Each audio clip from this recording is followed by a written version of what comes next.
हमारे देश में शादी को क्या बोला जाता है? शादी का लड्डू, जो खाए वो पछताए और जो ना खाए वो भी पछताए, राइट?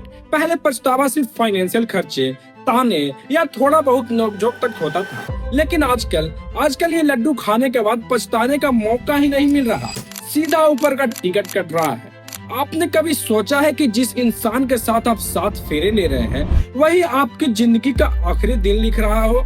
इमेजिन कीजिए, एक लड़का जो अपनी शादी के लिए 17 करोड़ का महल बुक करता है, प्राइवेट जेट्स अरेंज करता है, लेकिन शादी से पहले ही उसकी लाश एक 400 फुट गहरी खाई में मिलती है।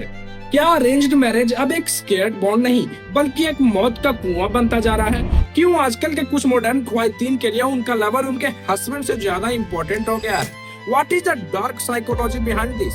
अगले 10 मिनट में हम सिर्फ ऊपर की बातें नहीं करेंगे, सारे डॉट्स को कनेक्ट करेंगे और उस दरवाजे के पीछे की सच्चाई देखेंगे जो आपको अंदर तक हिला देगी। Stay tuned till the end, क्योंकि आज का सबक आपके किसी अपने की जान बचा सकता है।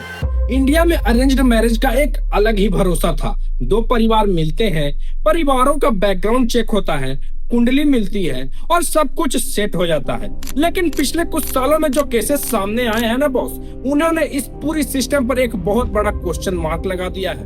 पहले शादी में धोखा क्या होता था कि लड़के ने अपनी पहली सैलरी झूठ बोली, या लड़की की फैमिली ने कुछ छुपाया, या लड़की को खाना बनाना नहीं आता। पर अब धोखा का मतलब बदल चुका है। अब धोखा का मतलब है मर्डर, कोल्ड ब्लडेड कॉन्स्पिरेसी और एग्जीक्यूशन। लोग अक्सर मुझसे पूछते हैं कि क्या सच में अरेंज्ड मैरिज स्कैरी होती जा रही है? चलिए मैं आपको 3 ऐसी सच्ची और दिल दहला देने वाली कहानियां सुनाता हूं, जिसे सुनने के बाद आप जब भी किसी रिश्ते के लिए हाँ बोलेंगे, आपकी रूह कांप उठेगी। चलिए एक एक करके उन डॉट्स को समझते हैं। पहला केस शुरू होता है पुणे से। 26 साल का केतन अग्रवाल एक वेल एजुकेटेड बड़े रियल एस्टेट बिजनेसमैन का बेटा। उसकी शादी फिक्स होती है सिया गोयल से। उदयपुर में शादी की ग्रैंड तैयारी चल रही होती है। जयपुर में 17 करोड़ का पैलेस बुक हो चुका होता है। गेस्ट्स के लिए 2 प्राइवेट प्लेन्स तक अरेंज थे।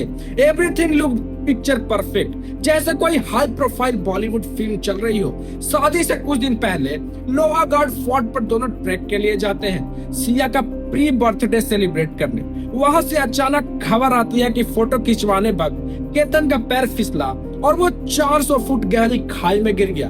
एक ट्रेजिक इंसिडेंट, राइट? सिया ने इंस्टाग्राम पर इमोशनल स्टेटस भी लगाया, Why did you leave me when I loved you so much? RIP। लेकिन जब पुलिस ने इन्वेस्टिगेशन की तो पर्दा उठा एक ऐसे प्लानिंग से जो किसी क्रिमिनल मास्टरमाइंड से कम नहीं था। सिया का पहले से एक लवर था, चेतन चौधरी। सिया इस शादी से बचना चाहती थी पर परिवार के प्रेशर में ना नहीं कर सकी। पता है उसने क्या किया?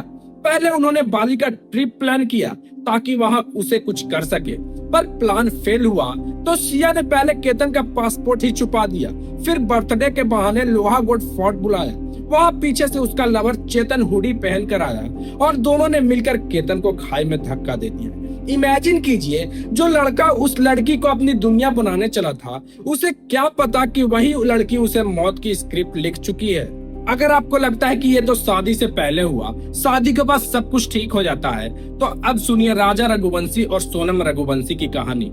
इंदौर के रहने वाले, इनके शादी धूमधाम से हुई। शादी के अगले हफ्ते दोनों मेघालय जाते हैं हनीमून के लिए। Beautiful waterfalls, romantic hills, couples holding hands. पर कुछ ही दिन बाद पता चलता है कि दोनों मिसिंग हैं। और कुछ समय बाद चेरापूंजी के वे सोंग डोंग के फॉल के पास गहरी खाई में राजा के डिकम्पोज्ड लाश मिलती है। उसकी बॉडी पर गहरी चोट के निशान थे। शॉकिंग ट्विस्ट तब आया जब पता चला कि यह कोई एक्सीडेंट या रॉबरी नहीं थी। सोनम ने अपने बॉयफ्रेंड राजा कुशवाहा के साथ मिलकर अपने ही हनीमून पर अपने पति के मर्डर की सुपारी दी थी। कॉन्ट्रैक्ट किलर्स हायर किए गए थे, हनीमून पर ही पति का चैप्टर क्लोज हो जाए और वो हमेशा के लिए अपने लवर के साथ रह सके। इस लेवल की नफरत और साजिश एक ऐसे इंसान के खिलाफ जो आपको अपना सब कुछ मान चुका है। और अब आते हैं सबसे खौफनाक केस पर, मेरठ का साहिल और मुस्कान केस। सौरभ राजपूत, जो एक मर्चेंट नेवी ऑफिसर था, लंदन में रहता था और बहुत अच्छा कमाता भी था। उसकी शादी होती है मुस्कान रस्तोगी से। सौरभ अपनी पत्नी को हर खुशी देना चाहता था, उसे आलीशान लाइफ भी दे रहा था, पर मुस्कान का चक्कर चल रहा था साहिल शुक्ला के साथ। एक दिन जब सौरभ छुट्टी पर घर आया तो मुस्कान और उसके लवर साहिल ने पहले उसे हैवी स्लीपिंग पिल्स दी और फिर उसे बेदर्दी से जान से मार डाला। इतना ही नहीं, दरिंदगी की हद देखिए, बॉडी के 15 पीसेस किए, उसे एक बड़े से ब्लू प्लास्टिक ड्रम में डाला और ऊपर से सीमेंट और केमिकल भरकर सील कर दिया ताकि बदबू ना आए। और ये सब खौफनाक काम करने के बाद दोनों आराम से मनाली और शिमला घूमने चले गए और सौरभ के फोन से उसके घर वालों को लगातार मैसेज करते रहे कि मैं ठीक हूँ, थोड़ा बिजी हूँ। मतलब डर नाम की कोई चीज ही नहीं है। अब यहाँ पर आकर दिमाग घूम जाता है। एक ट्रेडिशनल इंडियन सोसाइटी में जहाँ बचपन से परिवार में शादी के मायने सिखाए जाते हैं, वहाँ अचानक ऐसा क्या बदल गया कि एक लवर के लिए पति का खून तक कर दिया जाता है। What is the actual psychology behind it? जब एक्सपर्ट्स और पुलिस इंटेरोगेशन रिपोर्ट्स को देखा गया तो 3 सबसे बड़े साइकोलॉजिकल फैक्टर्स सामने आए।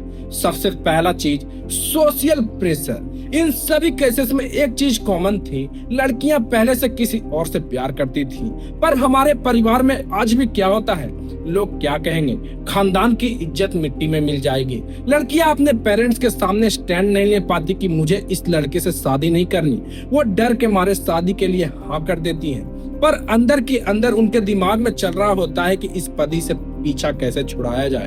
Number 2, instant gratification and toxic modern fantasies. आजकल social media, dark web series और फिल्म्स ने कुछ कमजोर दिमाग के लोगों में एक ऐसा अजीब सा थ्रिल भर दिया है।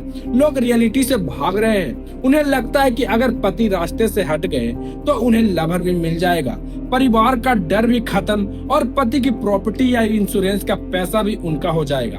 नो लॉन्ग टर्म थिंकिंग, बस इंस्टेंट हैप्पीनेस चाहिए। Number 3, emotional detachment. साइकोलॉजी में एक टर्म होता है डिह्यूमनाइजेशन। जब कोई इंसान किसी तीसरे के प्यार में अंधा होता है तो उन्हें अपना लाइफ पार्टनर एक इंसान नहीं बल्कि एक ऑब्स्टेकल लगने लगता है जिसे रास्ते से हटाना जरूरी है। उनका दिमाग उनके इस भयानक गुनाह को भी जस्टिफाई करने में लगता है कि मेरे पास कोई और रास्ता नहीं था। तो क्या इसका मतलब यह है कि हम शादी करना छोड़ दें?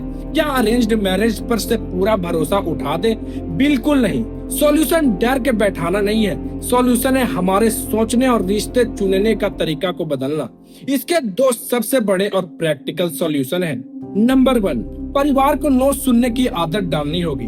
अपने बच्चों पर शादी का इतना प्रेशर मत बनाओ कि वो सच बोलने से डर जाए। अगर आपकी बेटी या बेटा साफ कह रहा है कि मुझे अभी शादी नहीं करनी या मैं किसी और को पसंद करता या करती हूँ, तो उन्हें सुनिए।